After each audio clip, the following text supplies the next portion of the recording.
মা খাদিজার ব্যাপারে আল্লাহ বলেছেন, জিবরাইল তুমি যে খাদিজারে আমার পক্ষ থেকে সালাম দিয়ে দাও, আর খাদিজারে বলে দাও জান্নাতে খাদিজার জন্য এমন ঘর আমি প্রিপেয়ার করে রেখেছি যে ঘরের ভিতরে কোনো নয়েজ নাই, কোনো আওয়াজ নাই, কোনো ডিস্টার্ব নাই, আছে শান্তি। সুবহানাল্লাহ। কারণ বিশ্বনবীর জন্য খাদিজা নিজের ঘরটার এরকম নয়েজহীন, কোলাহল মুক্ত, শান্তিময় করে রেখেছিলেন। বিশ্বনবী কোলাহলপূর্ণ দাওয়াতি কাজ শেষ করে যখন ঘরে যেতেন, কলেজটা ঠান্ডা হয়ে যেত। বিশ্বনবীর জন্য এমন একটা ঘর রেখেছিলেন মা খাদিজা, ওই ঘরে বিশ্বনবী যখন প্রবেশ করতেন, বাইরে যত মারপিট হয়েছে, মারামারি হয়েছে, কাফেরদের যত অত্যাচার সহ্য করেছে, ঘরে ঢোকার সাথে সাথে নবী সব ভুলে যেতে। এত মায়া, শান্তি, প্রশান্তির ঘর খাদিজা বানিয়েছিল। এজন্য আল্লাহ বলেছে, জিবরাইল খাদিজারে বলো, খাদিজার জন্য এমন জান্নাত আমি রেখেছি যে জান্নাতে কোনো সাউন্ড নাই, আওয়াজ নাই, ডিস্টার্ব নাই, কোলাহল নাই, কোনো নয়েজ নাই। চিল্লায় পড়েন আল্লাহু আকবার। এজন্য মায়েরা খাদিজার জীবনী থেকে শিক্ষা, স্বামীর জন্য ঘরটারে প্রশান্তিপূর্ণ করে রাখবেন। প্রশান্তির একটা জায়গা যেন হয়। কানের কাছে এসে বেশি বেশি ঘ্যান ঘ্যান করেন না। ঘরে ঢুকলেই চাল নাই, ডাল নাই, এটা লাগবে, ওটা লাগবে, ছেলের এটা লাগবে। আস্তে আস্তে অনেক স্বামী হার্ট অ্যাটাক করে স্ত্রীর কারণে, জানেন ঠিক কিনা? ঠিক, সবাই ভুক্তভোগী। কমন করে গেছে। দুই পক্ষেরই বললাম, স্বামীরাও সালাম দিবেন, স্ত্রীরাও দিবেন। সালাম মানে শান্তি। তো ঘরটারে শান্তি দিয়ে ভরে দিবে কে? আর একে অপরের প্রতি শ্রদ্ধাবোধ রাখবেন। তো নারীদেরকে খুশি করার জন্য আল্লাহ সূরা দিলেন, সূরাতুন নিসা। প্রাণীদের নামে অনেক সূরা আছে, সূরাতুল বাকারা আছে না নাই? বাকারা মানে কি? গাভী। গাভীর দুধ খাবেন। বিষ্ণু বলেছেন, গরুর গোশত খেয়েও কম, দুধ খেয়েও বেশি। আলাইকুম বিআলবানিল বাকার, তোমাদের উচিত গরুর দুধ খাওয়া। ফাইন্নাহা তুরাম্মু মিনাল আশজার, কারণ গরুর দুধ এটা হচ্ছে সবুজ ঘাস আর পাতার নির্যাস। ফি লাবানিহা শিফা, গরুর দুধে আছে শিফা। ও ফি লুহমিহা দা, গরুর গোশতে আছে রোগ। গোশতে আছে কি? গরুর গোশত খেলে রোগ বাড়ে না? অনেক ডাক্তার আছে এরা সিরিয়াল নেয় না, যারা গরুর গোশত খায় বেশি। বলে লাল মাংস যারা খাবে এরা যেন আমার সিরিয়াল না দেয়। আছে না নাই? বিশ্বনবীর খাবারের তালিকায় দুধ ছিল। বিশ্বনবী বলেন বেশি বেশি দুধ খেও। এবং বিশ্বনবী বলেছেন, মায়েরা যারা তাদের বাচ্চাদেরকে দুধ খাওয়ায়, মায়ের বুকে প্রথম যে দুধটা আসে এটাকে বলে শাল দুধ। এটা বাচ্চার জীবনের প্রথম প্রাকৃতিক টিকা। সুবহানাল্লাহ পড়েন। আমরা কত টাকা দিয়ে দামি দামি টিকা দেই, কিন্তু প্রথম টিকাটা আল্লাহ ফ্রি দিয়েছেন। সুবহানাল্লাহ পড়েন। বাকারার নামে সূরা দিলেন, আনকাবুত মাকড়সার নামে সূরা দিলেন, নাহাল মৌমাছির নামে সূরা, নামাল পিঁপড়ার নামে সূরা। সুবহানাল্লাহ পড়েন। এইভাবে আপনি খুঁজলে কোরআনের চ্যাপ্টার গুলো যে কত সুন্দর সুন্দর নাম দিয়ে আল্লাহ দিয়েছেন, তারই ধারাবাহিকতায় আজকের সূরাটির নাম দিয়েছেন আল্লাহ একটা ফলের নামে। কিসের নামে? 3 ফলের নামে। সূরার নাম কি? সাইয়েদনা বারা ইবনে আযিব রাদিয়াল্লাহু তাআলা আনহু বর্ণনা করেন, বুখারীর বর্ণনা। তিনি বলেন, সামি'তু রাসূলুল্লাহ ইয়াকরাউ সূরাতাত তিন ফি সালাতিল ইশা। আমি বারা ইবনে আযিব রাদিয়াল্লাহু তাআলা আনহু এশার নামাজে বিশ্বনবীকে সূরাতুত তিন তেলাওয়াত করতে শুনেছি। কোন নামাজে? কোন সূরা পড়তেন? কোন নামাজে? কোন সূরা? মনে থাকবে? পড়বেন তো? তিনি বলেছেন, এশার নামাজে আমি বিশ্বনবীকে সূরাতুত তিন তেলাওয়াত করতে শুনেছি। ফামা সামি'তু আহসানা সাওতিন মিন সাওতি রাসূলিল্লাহ, আল্লাহ রাসূলের কণ্ঠের চাইতে এত মধুর কণ্ঠ আমার জীবনে শুনি নাই। বিশ্বনবী যখন তেলাওয়াত করতেন, সাহাবাদের কলিজা ঠান্ডা হয়ে যেত। সাহাবারা মাঝে মাঝে খাবার না পেলে, ঘরে খাদ্য না থাকলে বিশ্বনবীর কাছে চলে আসতেন। এসে বিশ্বনবীর চেহারার দিকে তাকায় থাকতেন, ওনার কণ্ঠে তেলাওয়াত শুনতেন। বিশ্বনবীর তেলাওয়াত শুনলে চেহারার দিকে তাকায় থাকলে খোদার কথা তারা ভুলে যেতেন। কি কণ্ঠ ছিল বিশ্বনবী! অনেকে বলে সাইয়েদনা দাউদ আলাইহিস সালামের কণ্ঠ ছিল অনেক চমৎকার, এটা ঠিক, কিন্তু বিশ্বনবীর চাইতে বেশি সুন্দর না। আকাবা উপসাগরের তীরে বসে সাইয়েদনা দাউদ যখন তেলাওয়াত করতেন, সাগরের মাছগুলো সাগর ছেড়ে ডাঙায় চলে আসতো, বনের পশু বন ছেড়ে বাইরে আসতো, আকাশের পাখি আকাশ ছেড়ে দিয়ে নিচে নেমে আসতো। কিন্তু বিশ্বনবীর কণ্ঠটা এর চেয়ে বেশি সুন্দর ছিল। সুবহানাল্লাহ। বিশ্বনবী সারাদিন যে কোরআনের আয়াতগুলো নাযিল হয়েছে, প্রত্যেক রাত্রে এশার নামাজের পর ঘরের মধ্যে বসে বসে আয়াতগুলো তেলাওয়াত করতেন। আর মক্কার আবু জাহেল, উতবা, শাইবা, ওয়ালিদ তেলাওয়াত শোনার জন্য বাড়ির চিপায় চলে আসতো। আবু জাহেল, উতবা, সাইবা এটা কি বিশ্বনবীর পক্ষের লোক না বিপক্ষের? বিপক্ষের লোক হয় নবীর কণ্ঠের তেলাওয়াত শোনার জন্য পাগল। তাই এই কণ্ঠটা কি নরমাল কণ্ঠ ছিল? যেন তেন কণ্ঠ ছিল? আবু জাহেল ছিল মক্কা শহরের প্রেসিডেন্ট। সে ঘোষণা দিয়ে দিত, কেউ মুহাম্মদের কণ্ঠের তেলাওয়াত শুনবে না, শুনতে যেতে পারবে না। সবাইকে নিষেধ করে রাত্রিবেলা সোনার মতো নিজেই যেত। সুবহানাল্লাহ বলেন। হজের মৌসুমে আবু জাহেল ঘোষণা দিয়ে দিলেন, খবরদার, মক্কায় ঢোকার যতগুলো গেট আছে সবগুলো গেটে তোরা দাঁড়ায় থাকবি, হাজিদেরকে বলবি মক্কায় নতুন একটা পাগল এসেছে, তার কথা যারা শুনে তারাও পাগল হয়ে যায়। নাউজুবিল্লাহ বলেন। তার কর্মী বাহিনী হজের মৌসুমে বিভিন্ন গেটে পাঠায় দিল। মক্কায় ঢোকার হাজিদের যত গেট, বিভিন্ন দেশ থেকে হাজিরা আসবে, কর্মীদেরকে বলে দিলে তোরা বলবি এই এলাকায় নতুন এক পাগলের আমদানি হয়েছে, না মুহাম্মদ। পড়েন নাউজুবিল্লাহ। যারাই এই মুহাম্মদের কণ্ঠের তেলাওয়াত শুনে তারাও পাগল হয়ে যায়। আদেশ অনুযায়ী কর্মীরা মক্কার গেটে দাঁড়িয়ে দাঁড়িয়ে হাজিদেরকে বলল, হাজি সাহেব হজে যান, জমজম খান, খেজুর খান, হজ করেন, সমস্যা নাই, কিন্তু নতুন এক পাগল আসছে, এই পাগলের নাম মুহাম্মদ। এই পাগলের কাছে যারা যায় তারাও পাগল হয়ে যায়। হাজি সাহেবরা কোনোদিন এই মুহাম্মদ নামটা শুনে নাই, এই প্রথম শুনলো। শুনে মনে মনে কয়, যেদিকে যাবো আর নাই যাবো, আগে মুহাম্মদের কাছে যাবো। সবার আগে কার কাছে যাবো? কারণ মানুষের একটা অভ্যাস হচ্ছে, আল ইনসানু হারিসুন আলা মা মুনিআ, মানুষের যেটা করতে নিষেধ করা হয় বেশি ওইটা মানুষ করে বেশি। মনে মনে হাজিরা বলে, তোমরা নিষেধ করছো তো অবশ্যই যাবো, দেখি মুহাম্মদটা কে। তার মানে আমাদের বিরুদ্ধে অপপ্রচার করলে এটা আমার পক্ষের প্রচার হয়ে যায়। সুবহানাল্লাহ পড়েন। ইসলামের বিরুদ্ধে অপপ্রচার করলে এটা কি হয়ে যায়? প্রচার হয়ে যায়। ইউরোপ আমেরিকাতে ইসলামের নামে ট্যাগ লাগায় এক্সট্রিমিস্ট, জঙ্গি। আমরা নাকি জঙ্গি, আমরা নাকি এক্সট্রিমিস্ট। তো যারা সিভিলিয়ান আছে, খ্রিস্টান সিভিলিয়ান, ইউরোপ আমেরিকার সাধারণ জনগণ, তারা ভাবে ঘটনা নাকি মুসলমানদের বিরুদ্ধে এত কথা কেন? তারা ইসলাম নিয়ে গুগলে সার্চ করে, বিভিন্ন বই পড়ে, কোরআনের ইংলিশ ট্রান্সলেশন পড়ে। আগে তারা ইসলাম সম্পর্কে জানতো না, কিন্তু সবাই যখন বলা শুরু করছে জঙ্গি জঙ্গি জঙ্গি, ইসলাম মানে জঙ্গি, তখন তারা ইসলাম সম্পর্কে পড়তে শুরু করে দিয়েছে। পড়তে পড়তে ইসলামের সুন্দর বাণীগুলো পড়ে ওদের হৃদয় ঠান্ডা হয়ে যায়। যাদের নসিব ভালো, অনেকে কালিমা পড়ে মুসলমান হয়ে যায়। ইউরোপ আমেরিকাতে মুসলমানের সংখ্যা দিন দিন বাড়ছে। মাঝে মাঝে পত্র পত্রিকায় দেখবেন যে কনভার্টেড মুসলমান, ও মুসলমান, ও মুসলমান। ধারণা করা হচ্ছে 2070 সালের মধ্যে ইউরোপ আর আমেরিকায় মুসলমান হয়ে যাবে সংখ্যাগরিষ্ঠ। খ্রিস্টানদের ছাড়িয়ে মুসলমানদের সংখ্যা ইউরোপ আমেরিকায় বেড়ে যাবে। সুবহানাল্লাহ পড়েন। সেই দিন বেশি দূরে নয় যেদিন কালেমার পতাকা হোয়াইট হাউসের উপরে শোভা পাবে। ঘোষণাটা কার? চিল্লায় বলেন, ওয়াদাটা কার? আবু জাহেল ঘোষণা দিয়েছে, কেউ যেতে পারবে না, কিন্তু লুকিয়ে লুকিয়ে নিজেই যায়। একটা নির্ধারিত সময় বিশ্বনবী তেলাওয়াত করতেন, আর ওই তেলাওয়াতের সময় আবু জাহেল, উতবা, সাইবা, ওয়ালিদ ইবনে মুগীরা সবাই লুকিয়ে লুকিয়ে বিশ্বনবীর ঘরের চারদিকে কান পেতে মধুর কণ্ঠের তেলাওয়াত শুনতো। ফ্রি ফ্রি আরামসে শুনতো এই তেলাওয়াত। বিশ্বনবীর তেলাওয়াত যখন শেষ হয়ে যেত, এরা ভাগলপুর দিত দৌড়। ফিরে যাওয়ার রাস্তা থাকতো একটা, কয়টা? দেখা হয়ে যেত। একজন আরেকজনকে দোষারোপ করতো। আবু জাহেল বলতো, কিরে তোর আসলি কেন? ওরা বলে, তুই এলি কেন? দিনের বেলা ভাষণ দেশ মুহাম্মদের বিরুদ্ধে, রাত্রে বেলা চোরের মতো তুই আসিস কেন? একে অপরকে দোষারোপ করে। আবু জাহেল বলে, ঠিক আছে, কাল থেকে আমিও আসবো না, তোরাও আসবি না। চল আমরা শপথ নেই যে কেউ আসবো না। দস্তখত দে, সিগনেচার দে, যেই আসবে তার মাথার চুল কামিয়ে আলকাতরা মেখে মক্কার বাজারে ঘুরিয়ে ঘুরিয়ে অপমান করা হবে। সবাই রাজি। আবু জাহেল বলে, দে। রাজি হলে সিগনেচার দে। সবাইকে আবু জাহেল, তুই না, তুই আগে দে। আবু জাহেল 1 নম্বর, নাম্বার 2 উতবা, নাম্বার 3 সাইবা, সবাই সিগনেচার। কালকে কেউ যাবে না, কেউ যাবে না। দিন ঘুরিয়ে রাত আসে। বিশ্বনবীর যখন তেলাওয়াত করার টাইম, ওই টাইমে আবু জাহেলের তেলাওয়াত শোনার প্যারা উঠছে। যারা সিরিয়াল দেখে, প্যারা আছে না একটা? 9টায় সিরিয়াল শুরু হবে, 8:30 থেকে প্যারা ওঠে। কথা কম, আমার সিরিয়াল শেষ হয়ে গেল, সব কাজ বাদ দে, তাড়াতাড়ি টিভির সামনে বস। আছে না নাই?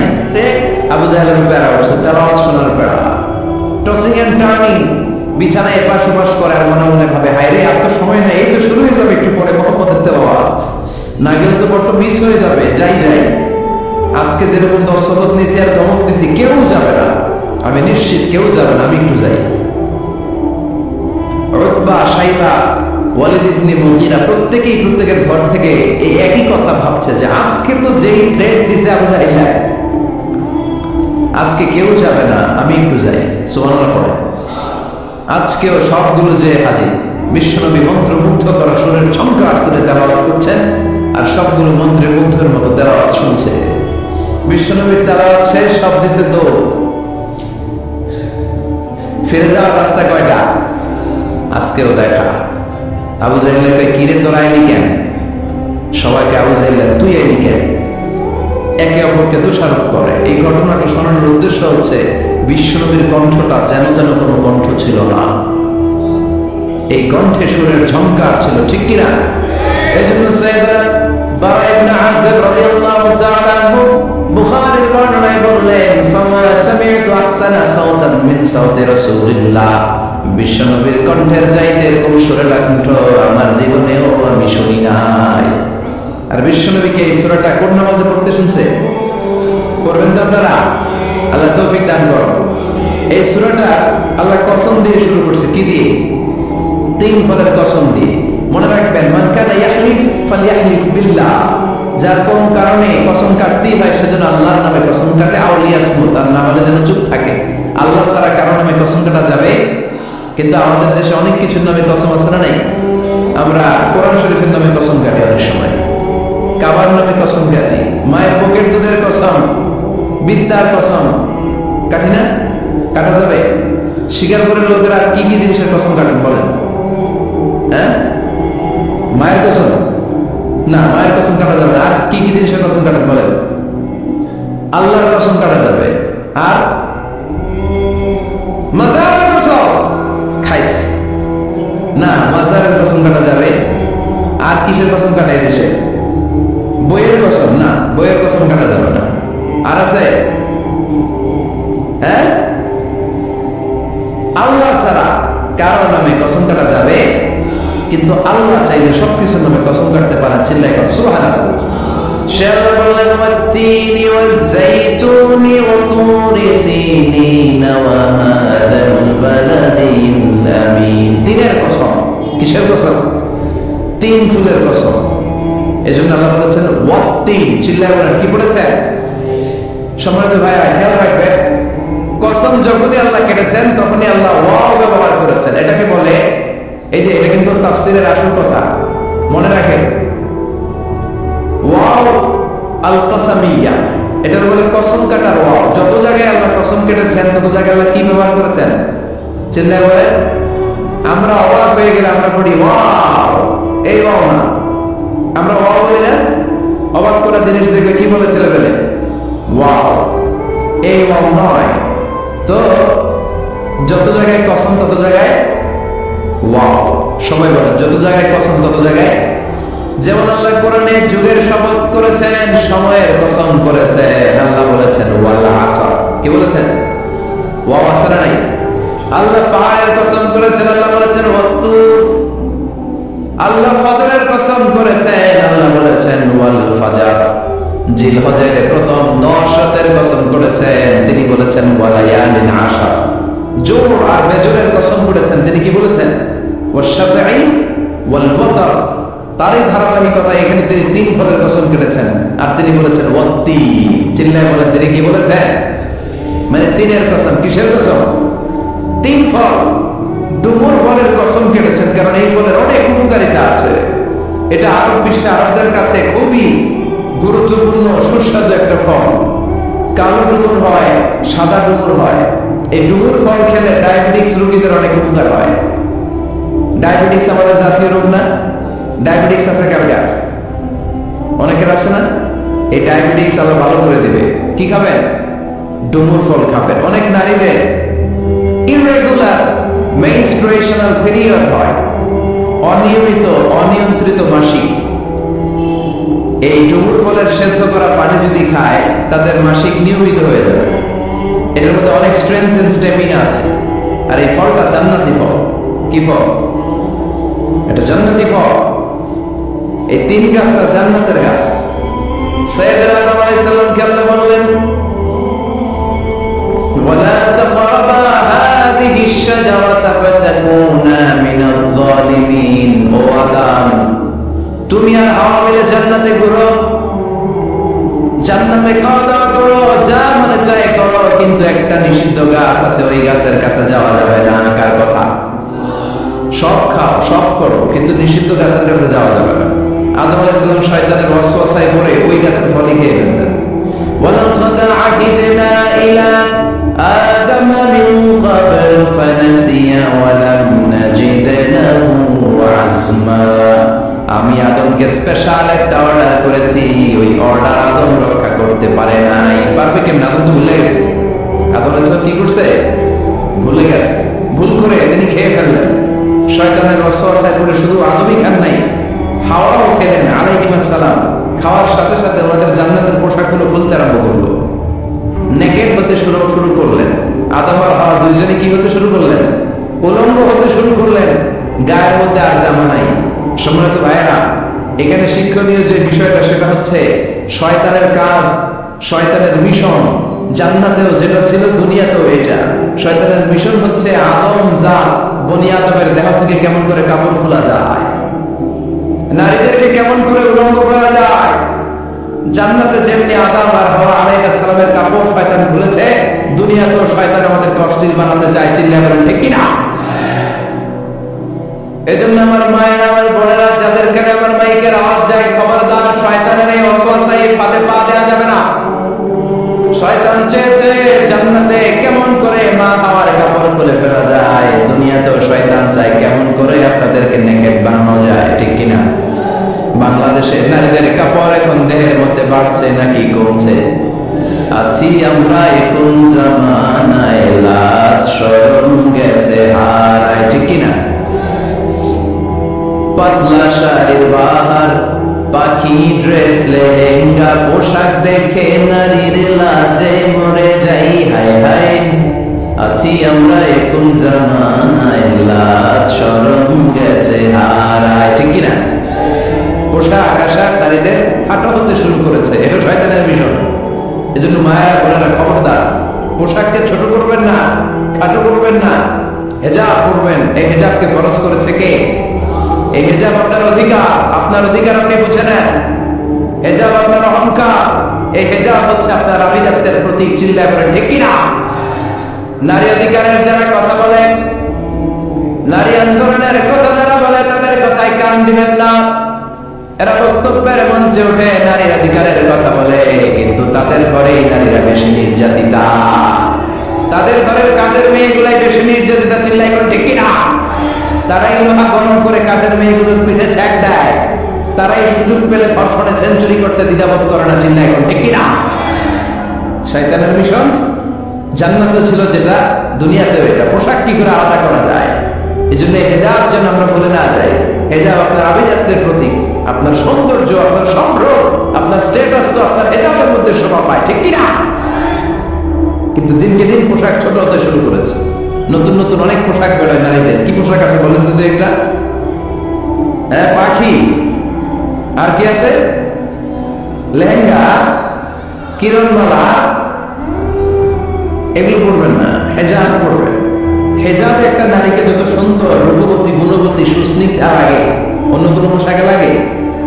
আল্লাহ আমাদেরকে বোঝার তৌফিক দান করুন।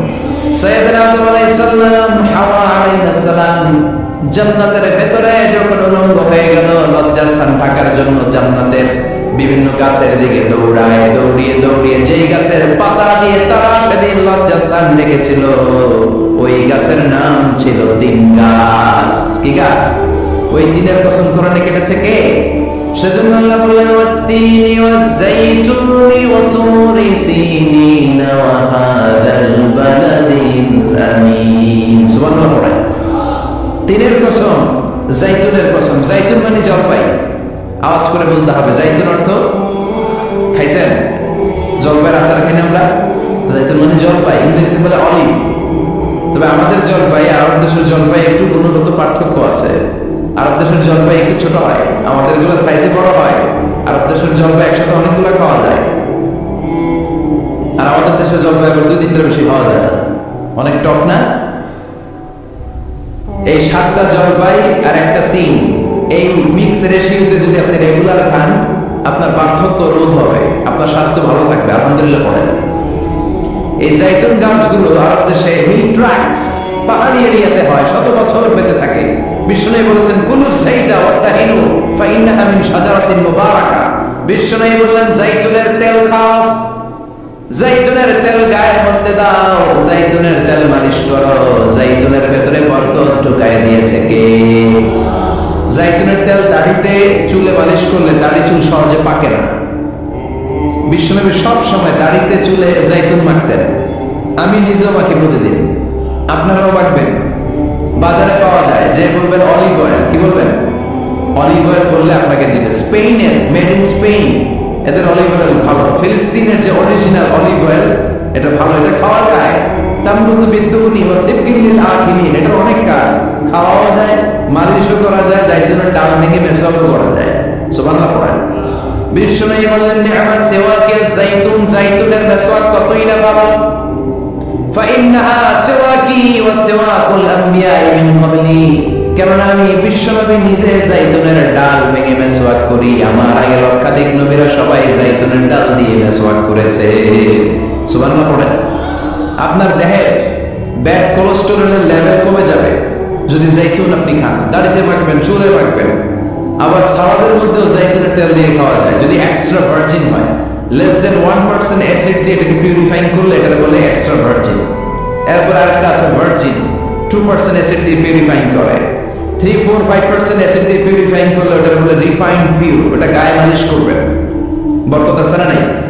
এজন্য এই দুইটার কসম কোরআনে কেটেছে কে? এরপর রব্বুল আলামিন বলে ওয়া তুরি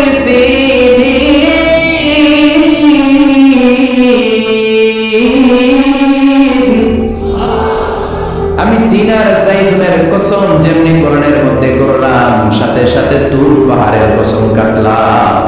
সুবহানাল্লাহ পড়েন।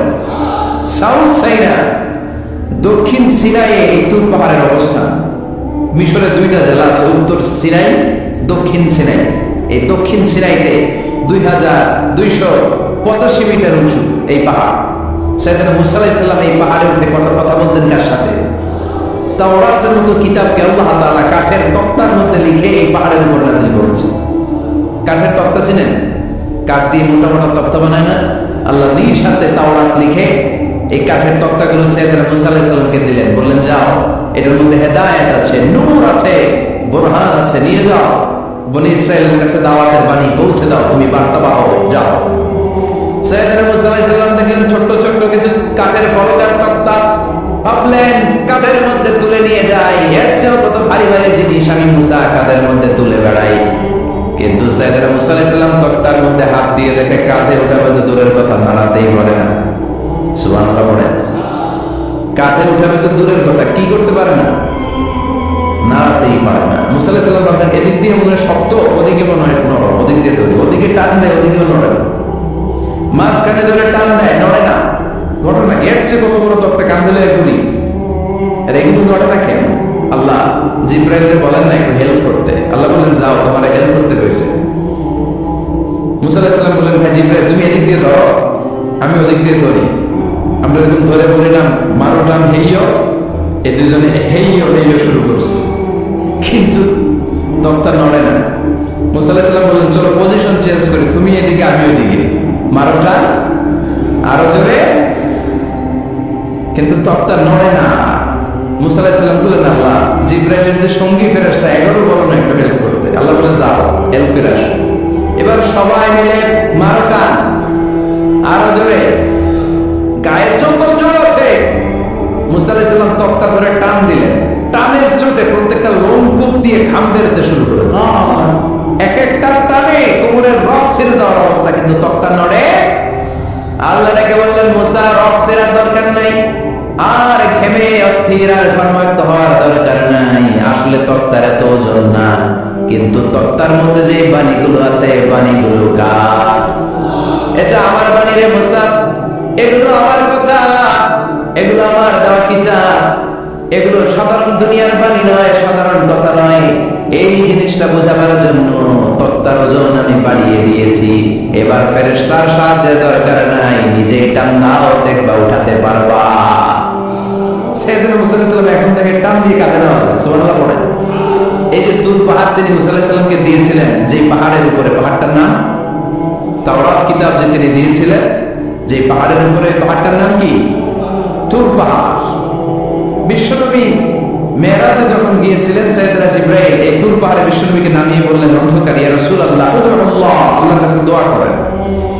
বিশ্বনবী বললেন, জিবরাইল দোয়া করলাম, কিন্তু কোন জায়গায় কোন পাহাড়ের উপরে আমারে নামালা? আমি তো এলাকা চিনি না, পাহাড় চিনি না, কোন পাহাড় এটা? সাইয়েদনা জিবরাইল বললেন, নবী, হাদিহি জাবাল মুসা তুর সাইনা, এটা আপনার ভাই মুসার পাহাড়, তুর পাহাড়। সুবহানাল্লাহ। এটার চূড়া বিশ্বনবী দোয়া করেছেন। এবং ইয়াজুজ মায়াজুজের আক্রমণ থেকে বাঁচার জন্য ঈসা আলাইহিস সালাম কিয়ামতের আগে সব মুমিন বান্দাদেরকে নিয়ে তুর পাহাড়ের উপরে উঠবে। সুবহানাল্লাহ পড়ে। আমি নিজেই তুর পাহাড়ের উপরে উঠছি 2 বার জীবনে।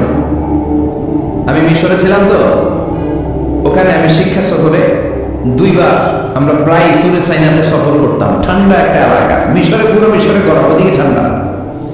3 ধর্মের লোকদের জন্য এটা একটা তীর্থস্থান, সবাই যায়। ইহুদিরা যায়, খ্রিস্টানরা যায়, আমরাও যেতাম। মাঝরাতে তুর পাহাড়ে উঠতে হয়, ফজরের সময় পৌঁছতে হয়, আবার 7টা-8টার দিকে ব্যাক করতে হয়। 10টা-11টার পরে সূর্যের তাপে পাথরের পাহাড় এত গরম হয়, ওখানে কোনো মানুষ দাঁড়িয়ে থাকতে পারে না। আমরাও উঠতেছি কাঁধের মধ্যে ব্যাগ নিয়ে, খ্রিস্টানরা উঠতেছে, ইহুদিরাও উঠতেছে। ওটার উপরে খ্রিস্টানদের একটা চার্চ আছে, গির্জা। ইহুদিদের আছে একটা ছোট্ট সেনাগর। ইহুদিরা যে জায়গায় নামাজ পড়ে ওটাকে কি বলে? সেনাগর।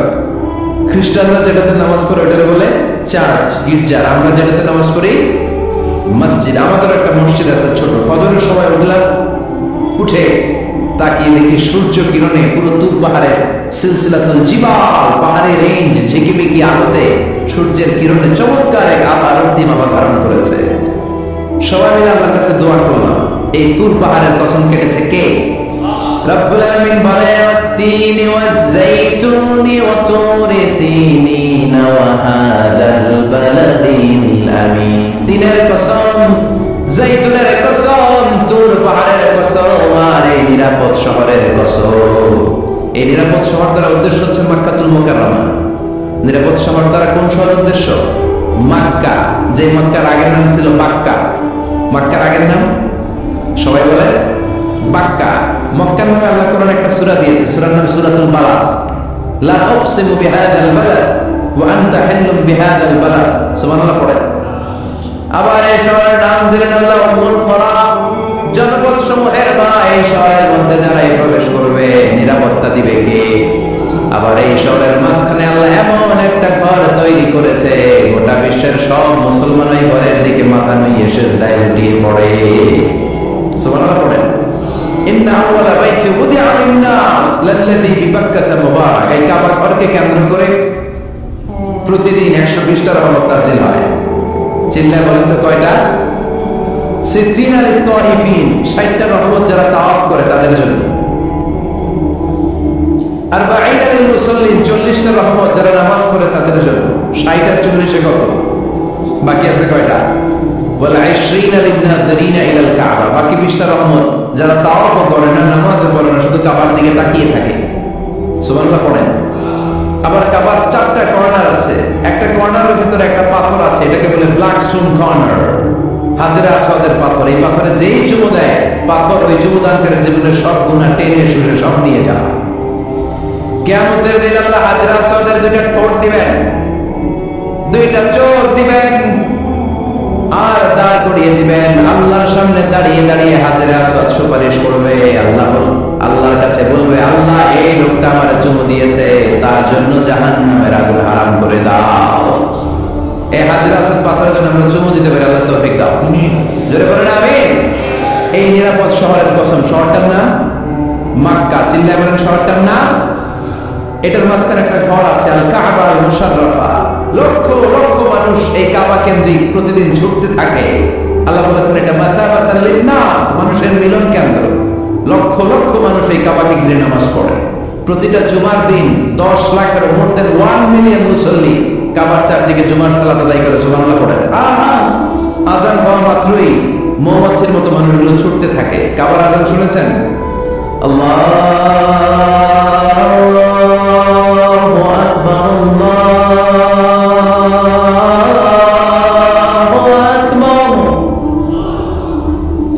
আল্লাহু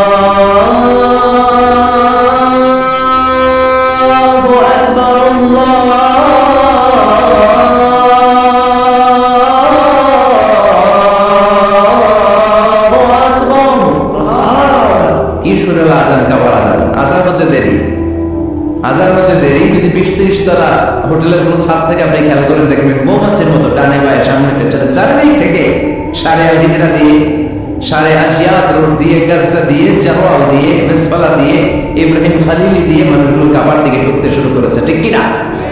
আবার বিষ্ণু বলতেন মক্কা তো আহাব্বুল বিলাদ ইলাইয়া, মক্কা শহর আমার কাছে সবচাইতে প্রিয় শহর। লাউলা উখরিজিতু লামা খারাজতু, মক্কার কুরাইশরা কাফেররা যদি এই শহর থেকে জোর করে আমারে বের করে না দিত, আমি কোনোদিন মক্কা ছেড়ে দূরে যেতাম না। সুবহানাল্লাহ। বিশ্বনবীর জন্মস্থান এই শহর, যেখানে বিশ্বনবী জন্মেছেন ওইখানে আছে মাকতাবা, লাইব্রেরি। কি আছে? হজ ওমরা যারা করেছেন তারা দেখবেন ওখানে গেলে ফ্রিতে বই দেয়। কি দেয়? বিশ্বনবীর জন্মস্থানে গেলে যেই ভাষার হন, বাঙালি গেলে বাংলায়, ইংরেজ গেলে ইংরেজিতে, পাকিস্তানিরা গেলে হিন্দিতে, সবাইকে ফ্রিতে বই দেওয়া হয়। তার মানে বিশ্বনবীর জন্মস্থানে গেলেই বই পাওয়া যায়, ঠিক কিনা? বিশ্বনবীর জন্মস্থানের ঠিক পাশে আবু জাহেলের জন্মস্থান। ওইখানে কি আছে জানেন? হ্যাঁ, হাম্মাম, হাম্মাম আবি জাহাল। বাঙালি হাজিদের বুক ভরা ঘৃণা তার জন্য। বাঙালি হাজিরা বলে আবু জাহেল টয়লেট কই যাইয়া সব ভরা দিয়ে আসুন। জেদ্দাতে নেমে খুঁজতে আরম্ভ করে আবু জাহেলের টয়লেট কই। সবাই বলে এই না জেদ্দায় আসলেন, মক্কা তো 80 কিলো দূরে, আপনি যাবেন, ওমরা করবেন, বিশ্রাম নেবেন হোটেলে, এরপরে জিয়ারা যখন করায় তখন ওখানে নেয়, কিন্তু নাইকে আবু জাহেলের টয়লেট কই। কি ক্ষোভ তার প্রতি, না? কি ক্ষোভ আর ঘৃণা! আর বিশ্বনবীর জন্য অন্তর ভরা ভালোবাসা ছেড়ে নেই। এজন্য ইসলাম হচ্ছে শান্তির ধর্ম। জঙ্গিপনা যারা করে, সন্ত্রাসবাদের কথা যারা সমাজ উস্কে দেয়, তাদের জন্য ইসলামে কোনো শান্তি নাই। আবু জাহেল ছিল সন্ত্রাসদের লিডার, ঠিক কি না? Leader of the all terrorist, কুখ্যাত ইন্টারন্যাশনাল সন্ত্রাসী আবু জাহেল। আর বিশ্বনবী ছিলেন মুজাহিদ। বিশ্বনবী কি ছিলেন? মুসা আলাইহিস সালাম ছিলেন মুজাহিদ। ফেরাউন ছিল কুখ্যাত সন্ত্রাসী আর জঙ্গি, ঠিক কি না? সাইয়েদনা ইব্রাহিম ছিলেন মুজাহিদ আর নমরুদ ছিল জঙ্গি, ঠিক কি না? যারা ইসলামের পক্ষে কথা বলে তারা মুজাহিদ, আর যারা ইসলামের বিপক্ষে তারা সন্ত্রাস আর জঙ্গি। চিল্লায় বলেন ঠিক কি না? সে আল্লাহকে বললেন গোলামুদ্দিন ওয়াজ যাইতুন ওয়া তুরি সিনিন ওয়া নাদাল বালাদিল আমিন। তিন ফলের কসম, যাইতুনের কসম, তুর পাহাড়ের কসম, বিশ্বনবীর জন্মস্থান মক্কাতুল মুকাররমার কসম। চারটা জিনিসের কসম কেটেছে কে? কয়টা জিনিসের? চারটা জিনিসের কসম কেটে আল্লাহ একটা কথা বলবেন। ওই কথাটার গুরুত্ব বেশি না কম? লাকাদ খালাকনাল ইনসানা ফি আহসানি তাকওয়িম। সবাই পড়েন, লাকাদ খালাকনাল ইনসানা ফি আহসানি তাকওয়িম। নিশ্চয় আমি মানুষের চেহারাটারে, আকৃতিটারে বড্ড চমৎকার আকৃতি দিয়ে তৈরি করেছি। সুবহানাল্লাহ। মানুষের মতো কোনো সুন্দর প্রাণী পৃথিবীতে নাই, আছে? গরু দেখবেন সবগুলোর চেহারা একরকম। কুকুরের অলমোস্ট সব কুকুরের কেন্দ্রীয় চেহারা এক, সব ছাগলের কেন্দ্রীয় চেহারা এক, কিন্তু একটা মানুষের সাথে আর একটা মানুষের চেহারা মিলে। আমার সাথে হুজুরের চেহারা মিল আছে, হুজুরের সাথে ভাইয়ের, ভাইয়ের সাথে আপনার। এই পৃথিবীতে 70 ভাগ জল আর 30 ভাগ হচ্ছে স্থল। এই যে ভূখণ্ডগুলোতে, টেরিটরিগুলোতে আমরা থাকি, এটা 30 ভাগ পৃথিবীর, আর 70 ভাগ শুধু হানি আর হানি, শুধু পানি আর পানি। তো এত পানি এক একটা সাগরে, সব সাগরের পানি যদি কালি হয়ে যায়, আর এই পৃথিবীতে সব গাছের পাতা, গাছ কত হবে পৃথিবীতে কল্পনা করা যায়? এক আফ্রিকার জঙ্গলের দিকে যদি আপনি তাকান, কত লক্ষ লক্ষ প্রজাতির গাছ আল্লাহ তাআলা তৈরি করে রেখেছে, ঠিক কি না? সব গাছের পাতা যদি খাতা হয়ে যায়, আর সাগরের পানি নামক কালি দিয়ে গাছের পাতা নামক খাতার উপরে যদি আল্লাহ হামদ, সানা, প্রশংসা আপনি লিখতে শুরু করে দেন, সাগরের পানি সব ফুরিয়ে যাবে, গাছের পাতাও শেষ হয়ে যাবে, কিন্তু আল্লাহর প্রশংসা করে শেষ করা যাবে না। এজন্য প্রশংসা হবে কার? সকালবেলা প্রশংসা কার? বিকেলবেলা, ঘুমের সময়, ঘুম থেকে ওঠার সময়, টয়লেটে ঢোকার সময়, যৌতুক খাওয়ার সময়। কার আছে? এলাকায় যৌতুক আছে?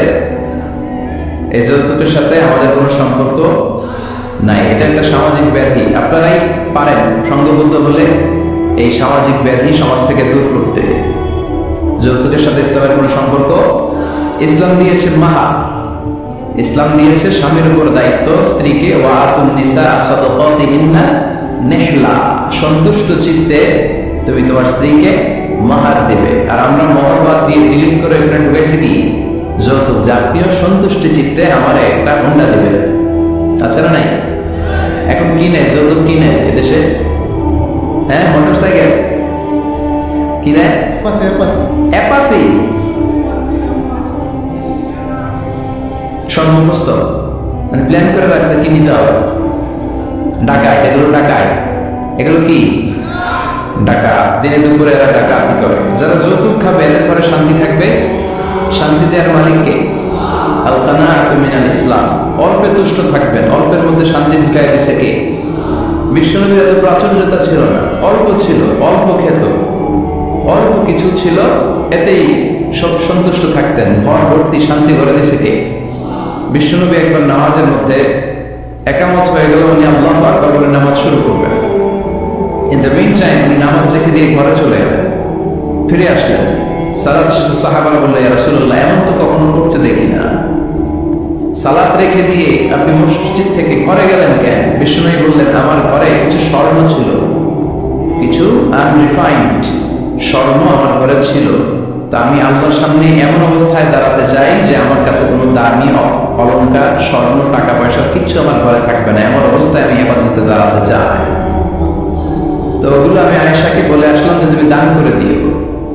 এজন্য অল্প খেতে হবে, অল্প পড়তে হবে। খুব বেশি পাওয়ার জন্য মরিয়া হওয়া যাবে না। মানুষের এই একটা স্বভাব, মানুষ অনেক চায়, অনেক চায়। বিষ্ণু বললেন, মানুষের এই চাওয়া কখনোই বন্ধ হবে না যতক্ষণ না সে কবরে ঢুকবে।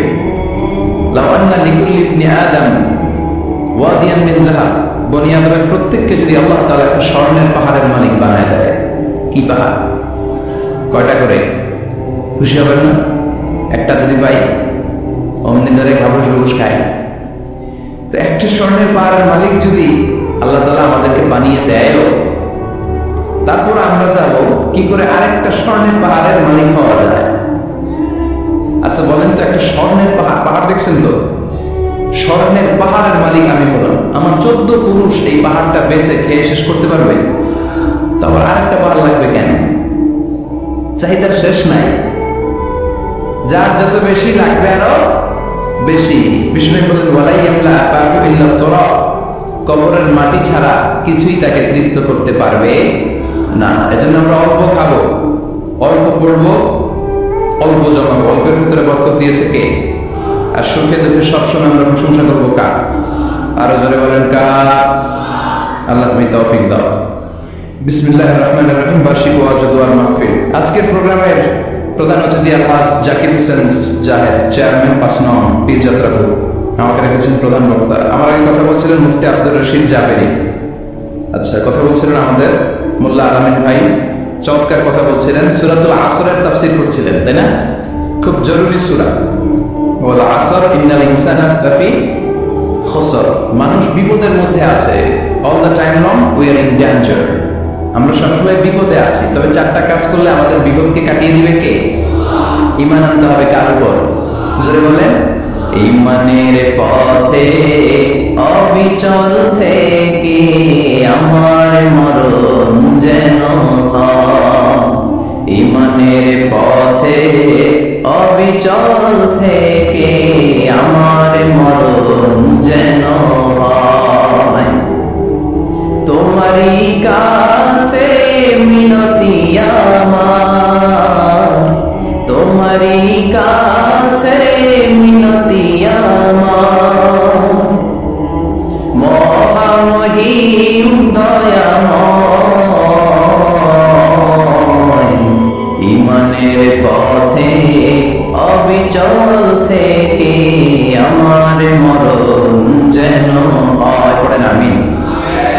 চমৎকার দোয়া হয়ে গেছে না?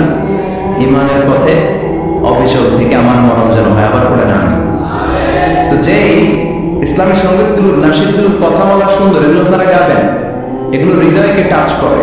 যেগুলো হৃদয় থেকে লেখা হয় এগুলো হৃদয়কে টাচ করে। যেগুলো হৃদয় দিয়ে বলা হয় এগুলো মানুষের অন্তরে যে টাচ করে, ঠিক কিনা? বিশ্বনবী যা বলতেন হৃদয় থেকে বলতেন, প্রাণ খুলে বলতেন, প্রাণ থেকে বলতেন, যেটা মানুষের হৃদয়কে টাচ করত। আবার বিশ্বনবী কথা বলতেন কম, কিন্তু এটার অর্থ ছিল ব্যাপক। বিষ্ণু বলতেন জাওয়ামিউল কালিম, আমাকে আল্লাহ তাআলা জাওয়ামিউল কালিম দিয়েছে। বিষ্ণুনবী বলতেন অল্প, কিন্তু এটার অর্থ ব্যাখ্যা বিশ্লেষণ ভলিউমের পর ভলিউম হয়ে যায়, কিন্তু ব্যাখ্যা শেষ হয় না। সুবহানাল্লাহ। আবার বিষ্ণুনবী বলতেন নসিরতু বিররাবি মাসিরাতা শাহর, আমি যে এলাকায় দাঁড়িয়ে থাকি এলাকার ডানে বায়ে সামনে পেছনে 1 মাসের দূরত্বের রাস্তা পর্যন্ত ওই জায়গায় কোন কাফের দাঁড়িয়ে থাকলে আমার ভয়ে তার অন্তর থার করে কাঁপে। ভয় দিয়ে বিষ্ণুনবীকে আল্লাহ তাআলা সাহায্য করেছেন। 1 মাস ডানে বায়ে সামনে পেছনে 1 মাসের দূরত্বের ভেতরে যদি কোনো কাফির মুশরিকদের আন্ডা বাচ্চাও থাকে, যত দূরেই থাকো, বিষ্ণুনবীর ব্যাপারে তার অন্তরে ভয় আর দুঃখদুখানি শুরু হয়ে যায়। সুবহানাল্লাহ পড়েন। এজন্য আমরা বিপদ কাটাতে পারবো না যতক্ষণ না ইমানদার না হতে পারি। পাক্কা ইমানদার হতে হবে।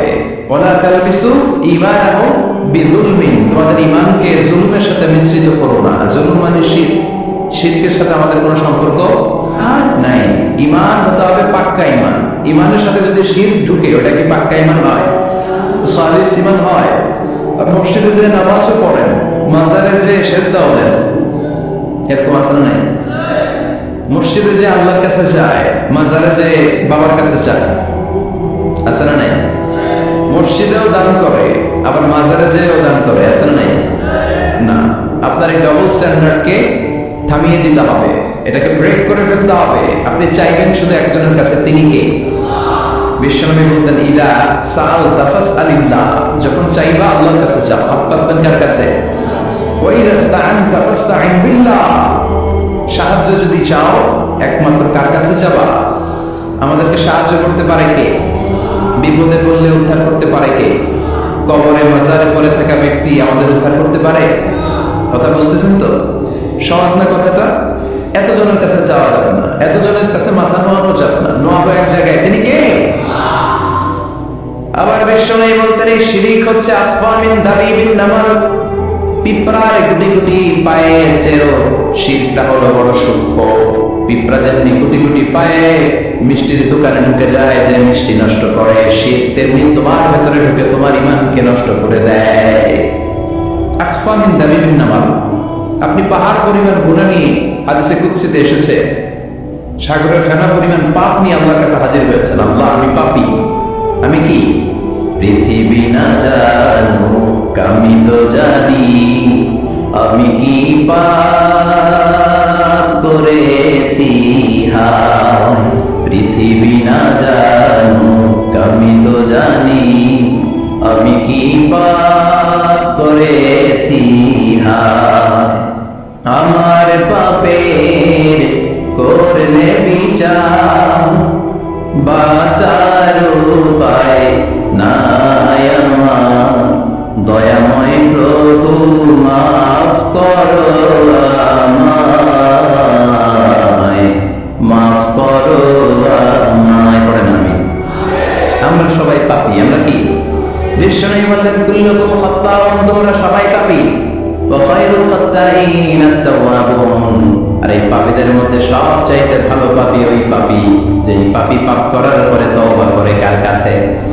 এজন্য আল্লাহ বললেন ইয়া আইয়ুহাল্লাযীনা আমানু তুবু ইলাল্লাহি তাওবাতান নাসুহা, তওবার মতো তওবা করো, কান্নার মতো কান্না করো। চোখের পানি এটা একটা খুব পাওয়ারফুল একটা জিনিস, এটা আপনার পাপকে ধুয়ে মুছে সাফ করে দেয়, আপনাকে নিষ্পাপ বানিয়ে দেয়, ঠিক কিনা? তাই বিশাল পাপের বোঝা নিয়ে, পাহাড় পরিমাণ গুনাহ নিয়ে কিয়ামতের দিন যদি আল্লাহর কাছে আপনি হাজির হয়ে যান, ওই পাপের মধ্যে যদি শিরকের পাপ না থাকে, মানে কোনো মাজারে যে সেজদা দেন নাই, বাবার কাছে যান নাই, কোনো মাজারে মানত করেন নাই, মাজারে লাল সালু দেন নাই, মোমবাতি দেন নাই, আগরবাতি দেন নাই, মাজারে মুরগি মানত করেন নাই, এই পাপগুলো করেন নাই। অনেক পাপ আপনার আছে, কিন্তু শিরকের পাপ নাই। কোন পাপ নাই? আল্লাহ বলেন, হাজার কোটি পাপ নিয়ে, পাপের বোঝা নিয়ে, পাহাড় পরিমাণ অন্যায় নিয়ে, গুনাহ নিয়ে যদি আমার সামনে আসো, আর এই গুনার মধ্যে যদি শিরকের কোনো গুনাহ না থাকে, তাহলে আমি আল্লাহ পাহাড় পরিমাণ দয়া ক্ষমা নিয়ে তোমার কাছে হাজির হয়ে যাব। সুবহানাল্লাহ। এজন্য শিরকের সাথে আমাদের কোনো সম্পর্ক, এই শিরক করলে তার মাফ নাই।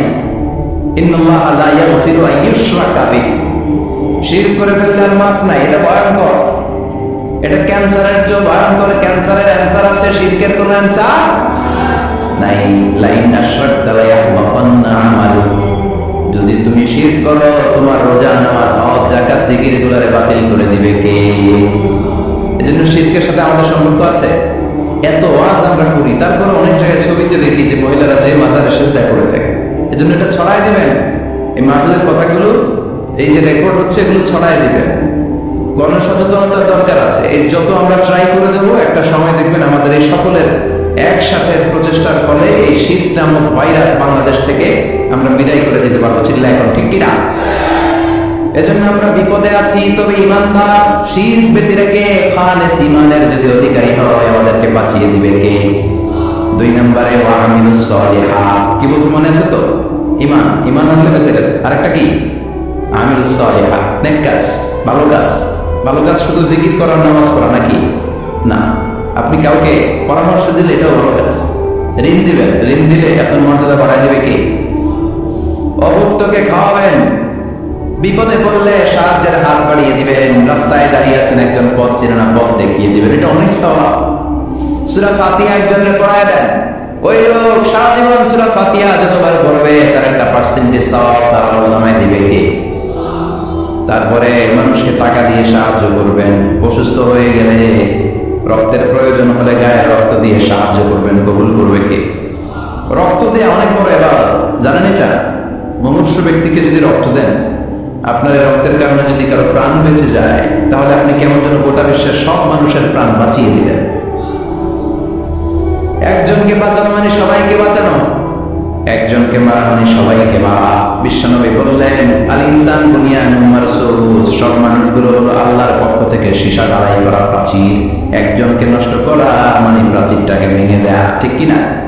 তাহলে ঈমান আনতে হবে কার উপর? আর আল্লাহর সন্তুষ্টির জন্য সৎ কর্ম করতে হবে। তারপরে একে অপরকে ভালো কাজের জন্য পরামর্শ দেওয়ার দরকার আছে না? হক আর সবর। আমরা হকের পক্ষে থাকবো, রাজি আছেন তো? আর আমরা সবসময় ধৈর্যশীল থাকবো, রাজি আছেন? ইন্নামাস সাবর ইনদা সাদামাতিল উলা, বিপদের প্রথম ধাক্কায় ধৈর্য ধারণ করতে হবে। অনেকে বিপদ আসলে পেরেশান হয়ে যায়, চিল্লা পাল্লা শুরু করে দেয়, কান্না শুরু করে দেয়, বিলাপ করে। বেশিরভাগ মহিলারা এটা করে, ঠিক কিনা? বিষ্ণু বললেন, বিপদের প্রথম ধাক্কায় কেমন সবর করলে এটাই দেখার বিষয়। ইন্নামাস সাবর ইনদা সাদামাতিল উলা, বিপদের প্রথম ধাক্কায় যে সবর করতে পারে সেই আসল সবর, সেই আসল কি? সবর মানে ধৈর্য ধারণকারী। বিশ্বনবী দোয়া করতেন, আল্লাহ আপনি আমারে ধৈর্যশীল বানান। আল্লাহুম্মা জাআলনি সাবুরা ওয়া জাআলনি শাকুরা, আপনি আমারে ধৈর্যশীল বানান, আপনি আমারে শুকরগুজার বানান। ওয়া জাআল ফি আইনি সাগীরা ওয়া ফি আইনিন নাসি কাবীরা, আমার চোখে আপনি আমারে ছোট বানান, মানুষের চোখে আমারে আপনি বড় বানান। পড়ে না আমি আর জোরে পড়ে না আমি। 4টা ওয়াজকার থাকবে তো। আলামিন ভাই, প্রথমে কি করতে হবে? ঈমান। ঈমানের পরে সৎ কর্ম, তারপরে হক আর সাবর, এগুলো মেনে চলতে হবে। রাজি আছেন তো? আরো জোরে করেন ইনশাআল্লাহ। আসলে আমরা আল্লাহকে ফরমালি থ্যাঙ্কস দেই, শুকরিয়া জানাই, কালিমাতুশ শুকর করি, আওয়াজ করে আমরা পড়ি আলহামদুলিল্লাহ। পড়েন রব্বানা লাকাল হামদ হামদান কাসীরান তাইয়িবান মুবারাকান ফীহি ইয়া রাব্বি লাকাল হামদু কামা ইয়ানবাগি লিজালালি ওয়াজহিকা ওয়া আযীমি সুলতানিকা, লাকাল হামদু বিল ঈমান, লাকাল হামদু বিল ইসলাম, লাকাল হামদু বিল কুরআন। প্রশংসা করলাম কার? জোরে বলেন কার? সব সময় প্রশংসা করতে হবে কার? সে আল্লাহর পাঠানো সবচাইতে দামি মর্যাদাবান আসমানি কিতাবের নাম হচ্ছে কি? চিল্লায় বলেন কি নাম? এই যে সূরাতুল আসর তেলাওয়াত করেছে, কোন কিতাবে আছে? কথা বলেন। এই কোরআনটা হচ্ছে নূর, এই কোরআনটা হচ্ছে হিদায়াত, এই কোরআনটা হচ্ছে শিফা, এটা হচ্ছে আলো। এই কোরআন থেকে আলো নিয়ে নিজেদেরকে আলোকিত করতে হবে। কি করতে হবে? আলো। আলোর দরকার আছে না নাই? আলো ছাড়া কিছু দেখা যায়? এজন্য কোরআনকে আলো বানিয়ে পাঠালো কে? রব্বুল আলামিন বলেন, কিতাবুন আনজালনাহু ইলাইকা লিতুখরিজান নাসা মিনাল যুলুমাতি ইলান নূর। একটা কিতাব পাঠালাম, যে কিতাব অন্ধকার থেকে আপনাদেরকে আলোর দিকে নিয়ে যাবে। কোন দিকে নিবে? জোরে বলেন। আমরা আলোর পথের সৈনিক, আমরা জান্নাতে যেতে চাই। জান্নাতে যেতে হলে যে বইটা মানতে হবে, বইটার নাম কি? তাহলে কিতাবে আল্লাহ আলো দিলেন, আবার হেদায়েত দিলেন। আল্লাহ বললেন, যালিকাল কিতাবু লা রাইবা ফীহি হুদাল লিল মুত্তাকিন। হুদাল লিল মুত্তাকিন, guide book to those who are মুত্তাকিন। তাহলে গাইড বুক পেলাম, আলো পেলাম, আবার এটার ভিতরে শেফা আছে। কি আছে? শেফা মানে সুস্থতা, শেফা মানে রেমেডি, শেফা মানে রিকভারি। আপনি অসুস্থ হলে সুস্থ করে কে? কোরআন পরে যদি ফু দেন, সুস্থ বানায় দিবে কে? নাকি তাবিজের ভিতরে ঝুলাইবে? ঝুলানো যাবে? পড়তে হবে। কি করবেন? যে ঘরে সূরা বাকারা তেলাওয়াত করা হয় সেখান থেকে শয়তান দৌড়ে পালায়, নাকি যেই ঘরে বাকারা ঝুলিয়ে রাখা হয়? হ্যাঁ, পড়তে হবে। পরে ফু দেন, সুস্থ করবে কে? এই কিতাবের সর্বপ্রথম যে সূরাটা আল্লাহ দিলেন, ভূমিকা সূরা, এটার নাম হচ্ছে ফাতিহা। ফাতিহা মানে কি? ভূমিকা। এই সূরাটা দিয়ে আল্লাহ কোরআনটাকে খুললেন। পুরো কোরআনে যা আছে এই ফাতিহার 7 আয়াতের ভিতরে তা আছে। আবার এই 7 আয়াতের ব্যাখ্যা শুরু করে দিলে 30 পারা কোরআন হয়ে যায়। সুবহানাল্লাহ। বিশ্বনবী নাম দিলেন সূরাতুশ শিফা, শিফা সূরা। অসুস্থ ব্যক্তিকে সূরাতুল ফাতিহা পড়ে ফু দিলে সুস্থ করে দেয় কে? বুখারীর বর্ণনায় বিশ্বনবীর কিছু সাহাবারা মরুভূমিতে সফর করছিলেন। এক লোক অসুস্থ ছিল, কেউ কোন জাদু মন্ত্র পড়ে ফু দিয়ে তাকে সুস্থ করতে পারছিল। সাহাবারা বলল, আমরা পারবো। সবাই বলল, তোমরা বেদুইন পারবা কেমনে? যাও মিয়া। সাহাবারা বলল, আমাদের কাছে এমন জিনিস আছে, এটা পড়ে ফু দিলে অসুস্থরে সুস্থ করে কে? সবাই বলে, তাইলে আসো, সুস্থ করো। সাহাবারা বলে, তাহলে আমাদেরকে খাসি দিবা 100টা, এক পাল ছাগল দিবা। ফতিফু বানাম। বিশ্বনবীর এক সাহাবী ওই সাপে দংশন করা লোকটার পাশে বসে সূরাতুল ফাতিহা পড়ে ফু দিতে দেরি মুহূর্তের মধ্যে অসুস্থ ব্যক্তিটারে সুস্থ করে দেয়। বিশ্বাস হয়? হ্যাঁ, বাবুল ইস্তিশফা বিল কোরআন, কোরআন দিয়ে শিফা নেওয়া। কি নেওয়া? শিফা। অসুস্থ হয়েছেন, সূরা ফাতিহা পড়েন, সূরা ইখলাস পড়েন। বিশ্বনবীর হাতে একবার বিচ্ছু কামড় দিল, বিশ্বনবী সূরাতুল ইখলাস পড়লেন, সূরাতুল ফালাক পড়লেন, নাস পড়ে ফু দিলেন, ভালো করে দিল কে? আমরাও যারা অসুস্থ, আমরাও যদি ইখলাস ফালাক নাস পড়ি, ফাতিহা পড়ে ফু দেয়, আমাদেরকে ভালো করবে কে? বিশ্বাস হয়? বিশ্বাস হয় না কার? দেখি সবার হয়? আল্লাহ আমাদের বিশ্বাস করো, মজবুত করো। আর জোরে পড়ি আমিন। আসলে আমরা সরাসরি এবার তাফসীরের দিকে যাই। আমি ছোট্ট একটা সূরা তেলাওয়াত করেছি, 11টি আয়াত বিশিষ্ট। সূরাটার নাম সূরাতুল কারিয়া। কি নাম? সবাই বলেন, সবাই বলেন কি নাম?